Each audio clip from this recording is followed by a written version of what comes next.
Members did bring some snacks and things on the table, so when we take a break, feel free to get you a little something to nibble on. And I think there's some coffee out there as well. If you're looking for the restrooms, if it's your first time here, if you go down the far left-hand corner hallway, they'll be right there on your left is where the restrooms are. But we're excited to have you here tonight, and especially with the speaker here, but I'm going to let Kathy introduce him. Kathy Taylor is the president of our local Bee Association. And so she probably doesn't need this. My voice carries very well. Very well. Hello, everybody. Such a pleasure to see you here tonight. I'm Kathy Taylor, if you don't know that by now. I'm sure y'all all know that by now. A couple of things. We want to thank Haywood Community College for letting us have such a beautiful auditorium and facilities.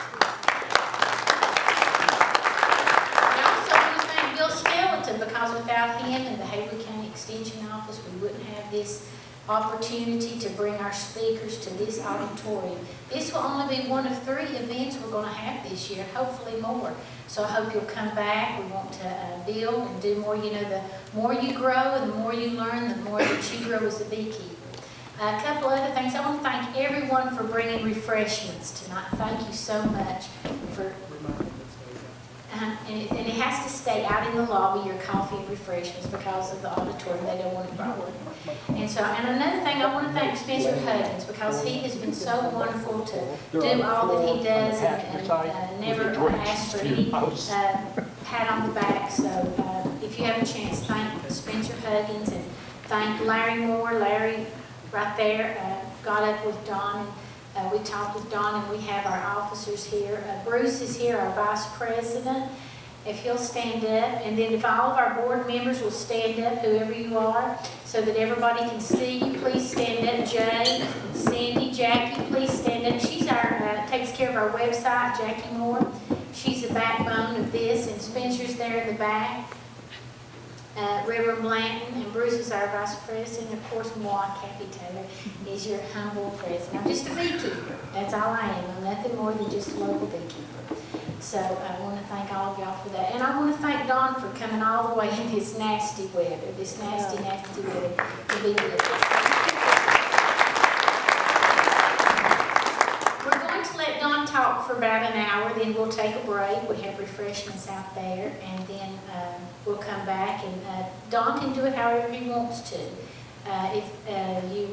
If you want to take questions, if Don wants to talk and take questions, raise your hand, and more than likely we'll come down here and let you speak in the speaker, because you know it's kind of a stranger vocal cords to be screaming your question so everyone can hear. So if you have a question when Don's talking, just raise your hand, walk down, get the microphone so everyone can hear your question, and then Don can give a response. How's that?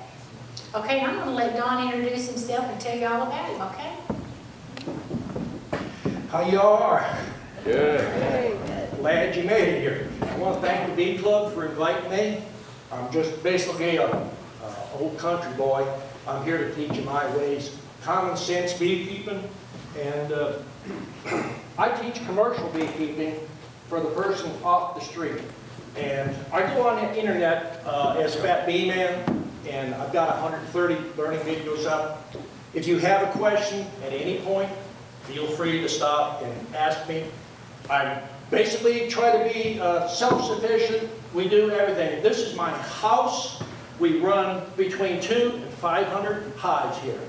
And I have students from all over the United States come there to spend a week or weekends, and they want to learn as fast as they can. If you was to follow me around 7 days a week, in 3 days, you'd have overloaded. I think and do things where it just comes natural. I've been doing beekeeping since I was 12 years old. I'm not a master beekeeper by any means. I'm just common sense type beekeepers. And we have here, this is my residence where people come and pick up news. And this is a young couple that came about 3 years ago. The husband don't want no part of bees. He don't want to get ate up. She come just like you see her. And she walked around the bee yard, and you would think she's going to get stung. This is the idea people got by seeing things like this when I do bee shows or bee clubs that I have stingless bees. Not really. I have probably 4 races of bees.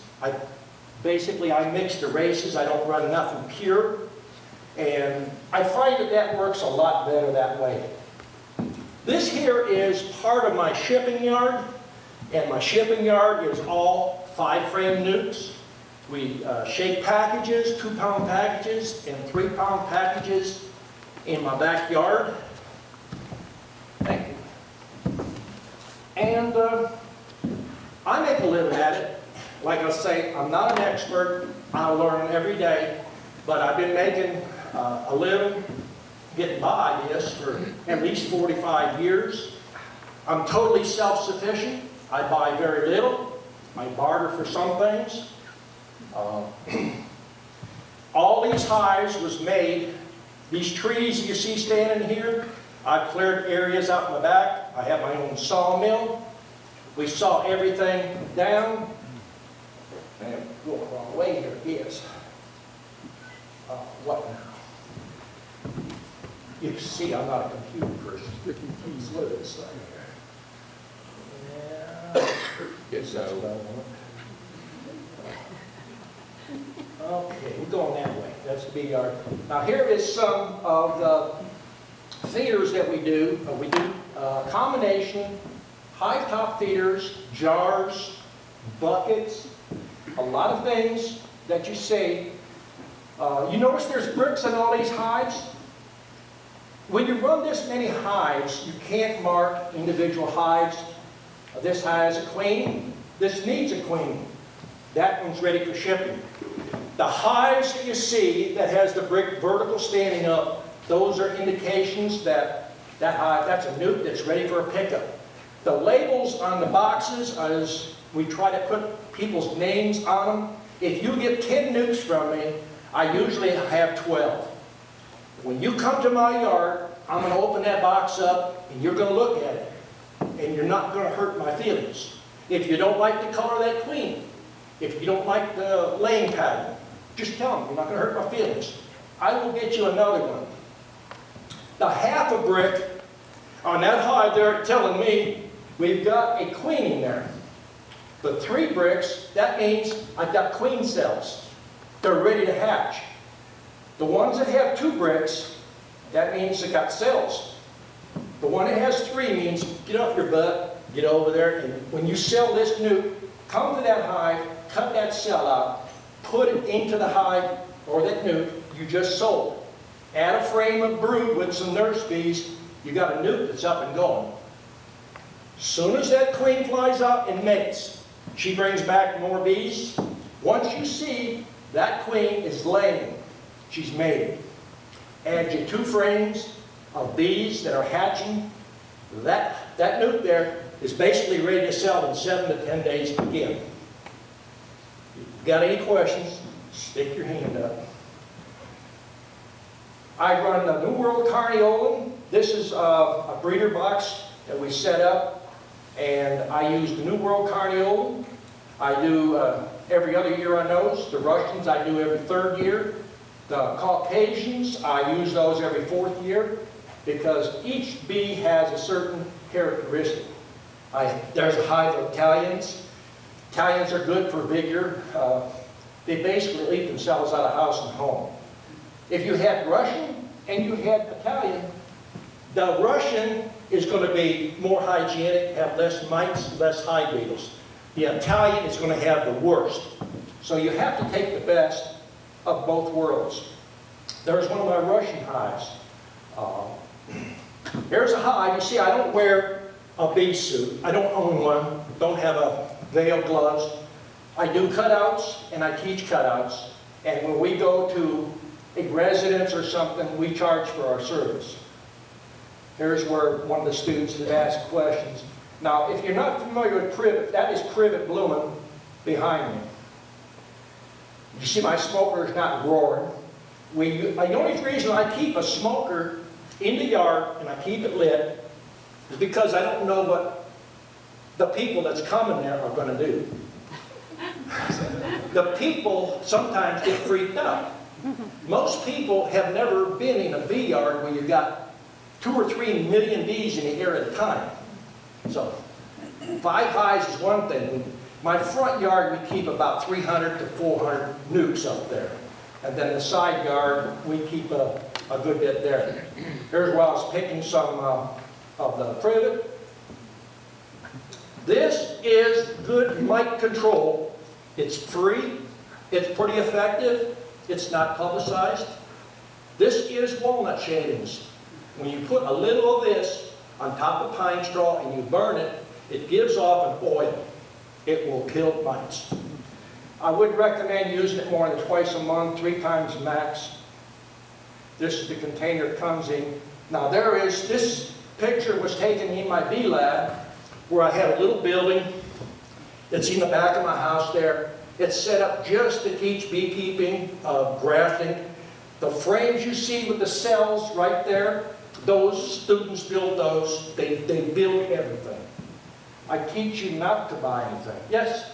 What's your ratio of pine straw to walnut shavings in your smoker? I've got a video up on YouTube. If you go to YouTube or my Dixie Bee Supply, there's a link there.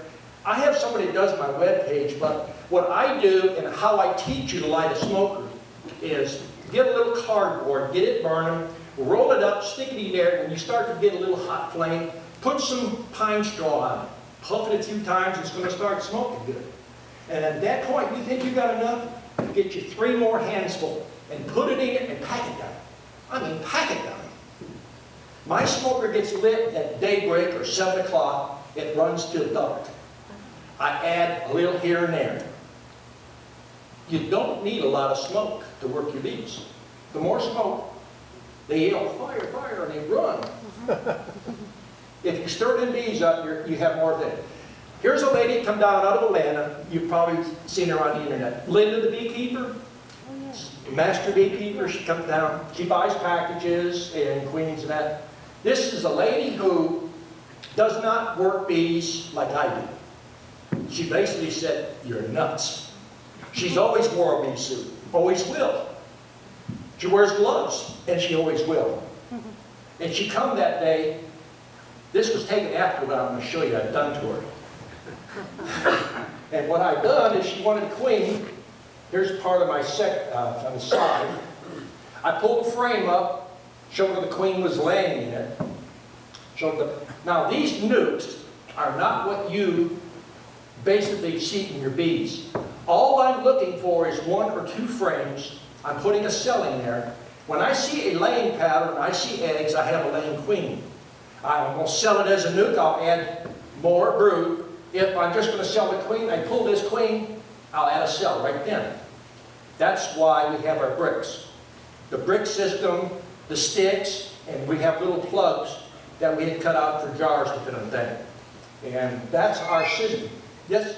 Do you use a pre-made queen cup when you say you add your cell, or can you just smash it? Remember I said we make everything? We make it. I'm going to show you. Why spend money when you don't have to? Here's Linda. She come over to get the queen. She said, hand me the queen. And I reached over and I grabbed her hand. And I pulled her to me. You thought you had a vibrating machine there. This woman was trembling from head to foot. She had never been that close. And I took her hand and I put it on the bees. Okay? You see how she's dressed? Here's a young lady that come to buy bees, never worked bees in her life. She wanted bees and her husband didn't want no part of it. So they ain't gonna have them. But she wanted them. He's hiding behind the tree. He said, that is so bad. So I said, come on over. I got him to come closer. I got her to put her hands on it. He didn't want to feel bad. He says, if she can do it, I'll do it. And you ever see a kid and you give him a new toy? You watch. Here. I've got this other hive. Here he is. I got him. I said, open that hive up. I had him convinced. Bees ain't going to get him. So he comes over and he opens this. This is the hive top feeder we built. I told him, pick up that frame there. That's what I'm doing right here. Here's an empty frame. I showed them how I'm controlling making queens, if I'm telling if the hive is any good, when it's going to swarm. There's so many things that I teach that are not wrote in a book. This is an empty frame, and I put it into a hive that's got an established hive. And I can tell you when that queen's going to swarm by that frame right there. If they draw from the top bar to the bottom bar, and I'm using a medium frame in a deep box, I don't use no foundation. Now, if they draw worker cells in that square frame there, I got a fairly decent queen. If they go from that bottom bar down and they make worker cells, you got a good queen. But if they're drawing from the bottom bar down queen cells, that means getting ready. And by them drawing these drone cells, that's the predetermining factor when they're going to swarm, because they have to have the drones for mating. It's the first indication you get. So it's a good idea to go through your hive every 10 days. Here's the boy that was afraid of the bees. Come out from behind the tree. Actually, he got a new toy there. He actually wanted to get more bees. But you see, these are hives that are in the front basically for raising queens. They do produce honey. Do you have a question? I thought I seen you quit. These hives, this was in a mid-type honey flow. Here he is. Then let's go back and get a big hive. He was getting more brave. Here is the president of the Bee Club over in North Georgia. He had just got into bees, and for some reason they elected him the president of the Bee Club. And they kept telling him he had 4 hives. He says, you can't split them any more than just a little here and a little there. I said, if you listen to me and do like what I say, you're going to have some hives. The first year he come out with 70 hives. You got to remember, bees are going to do 2 things. They're going to multiply, they're going to store honey.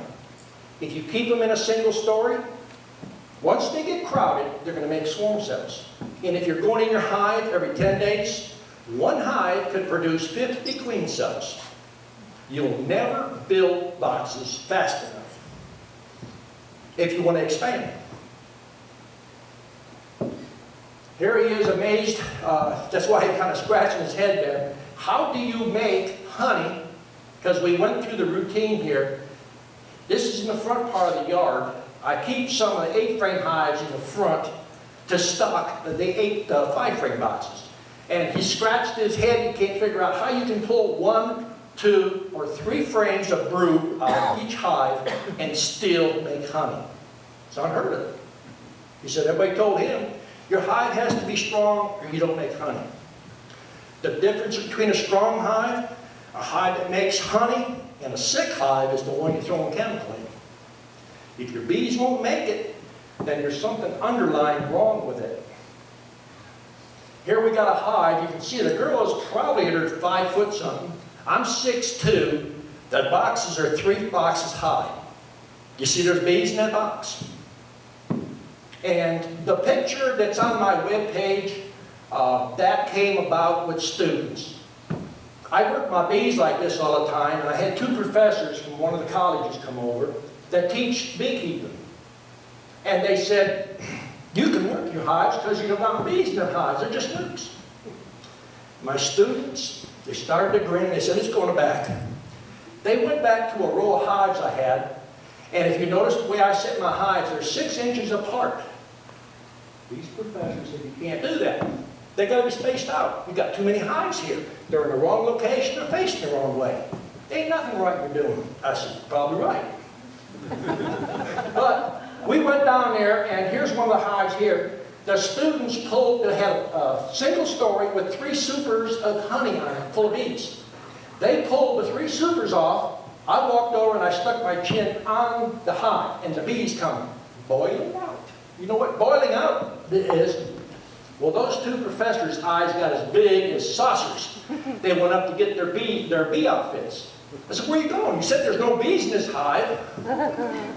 But Here's one thing one of the students had pointed out. We've got a little gecko down here on that block, or a little lizard. You can have a hive just like this, very gentle. And you have a lizard hanging around underneath it to the side, that hive's going to get very defensive. It's one of your indications. So that's one thing that you can look at. Now, does everybody know what plantain is? Plantain is this. It's a wild plant. Summertime has a little white flower on it. Some of the kids used to put them together and they'd shoot them. You take that, chew it or spit on it, get the juice, rub it on your bee sting, it'll pull the poison right out. That lady was over, I think, when we was talking about it. Was you there that day? When you come and got the newts that day? I don't think so. I usually run my mouth like that to everybody.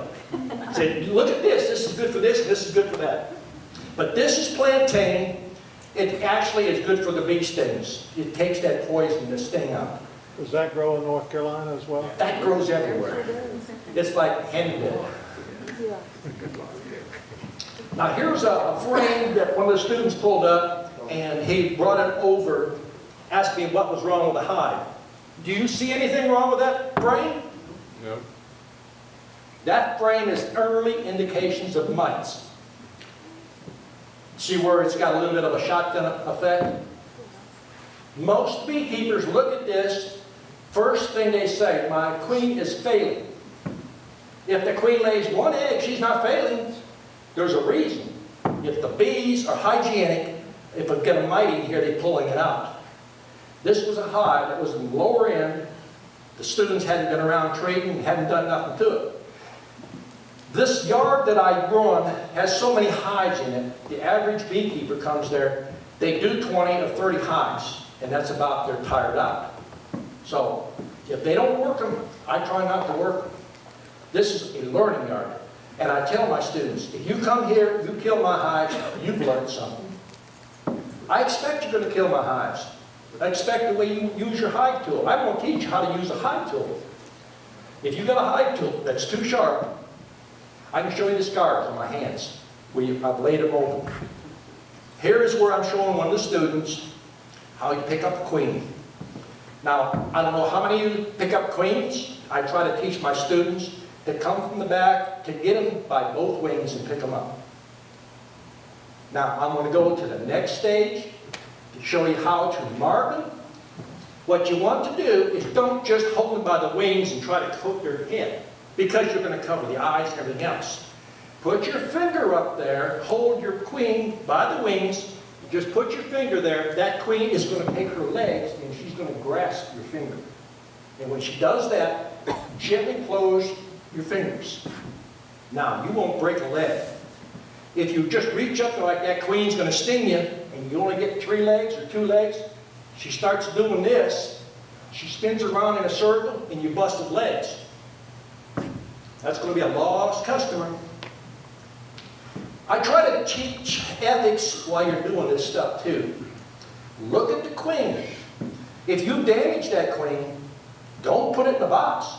If you don't want it, why would you sell it to a customer? Just for 25 bucks? It'll come back to haunt you. This is my little bee school, bee building. It looks like somebody was pulling honey that day, stuck in the windows there. I try to teach a rounded type of class here, and this building is only 16 by 32. We do pretty much personalized stuff. If you come to learn grafting, you're going to be working with 1 or 2 students. If you're working the bee yard, rows, you will probably work 25 to 40 hives. Here's some off to the side. I've got, where my house is sitting, I've got bees in a horseshoe all the way around, all the way to the back. This is a pile of lumber. I have students bring logs. We take logs, we make lumber, we make bee boxes. That's one way to do it. We have also, we go to the recycle place and buy pallets. I show them how to recycle it into supers or honey or deeps, whichever they want. Now here's the top box is yellow pine. The bottom, the second box down is mahogany. One of my students came out of Tennessee, worked at a factory where they've got a lot of machinery. It was shipped to the factory in mahogany crating. He took it apart, brought it down, says, "You want it?" I made probably 25 mahogany beehive boxes, and about as fast as I was making them, they was buying them. I was doubtful. I looked at it, I said, "Can't be." I planed it, it talked like it was mahogany. Got real hard wood, and it was stamped on the side in places. Product of Costa Rica. That stuff grows there like weeds. Now, over next to it is a super. You can see it's painted. It's got a new handle put in it. The front of it has been replaced. My equipment, if it gets painted, it is lucky. And this is a box that was put out and got damaged, never had a handle in it. And as we start getting time to fix them, it was brought to the back. I'm sure every beekeeper has all real pretty boxes.